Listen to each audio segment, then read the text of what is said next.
Parce que la démocratie française n'a pas donné un asile aux migrants condamnés par les divertissements démocratiques africains.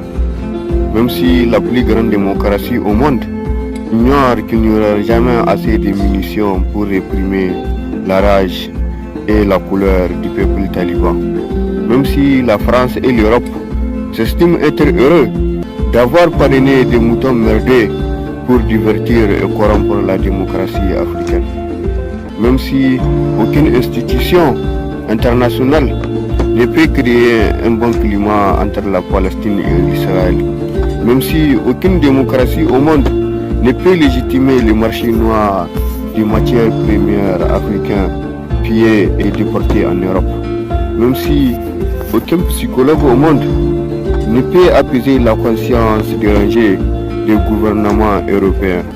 Même si jadis, pendant la colonisation, aucune machine coloniale n'a rivalisé avec les ravages et le sadisme de la mission française conduite par les capitaines Boulet et Shannon. Même si aucune ingratitude au monde ne peut se comparer avec la tuerie et les massacres des tirailleurs sénégalais dans les camps de Tchare.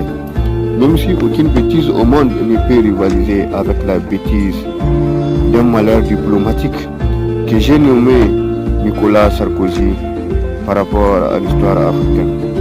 En effet, l'Union africaine a eu le malheur d'être épaulée par l'UEMOA et la CEDEAO pour l'émergence de l'économie de l'Afrique de l'Ouest, tout en sanctifiant et en regardant avec un œil sournois les cancers du franc CFA, comme si tous les États membres de l'UEMOA ont un lot tribut à payer pour la décolonisation.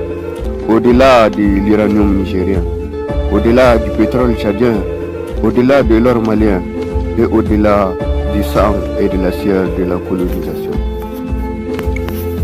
Loin de moi l'idée de dénigrer les tentatives de regroupement africain, surtout avec la balkanisation de la conférence du Berlin. Mais force est de constater qu'avec la sponsorisation des moutons démocrates et dévoués aux caprices européens, aucune union n'est à l'abri de la politique du mouton espion de l'Occident. Après tout, même l'Union africaine n'a pas fait l'unanimité.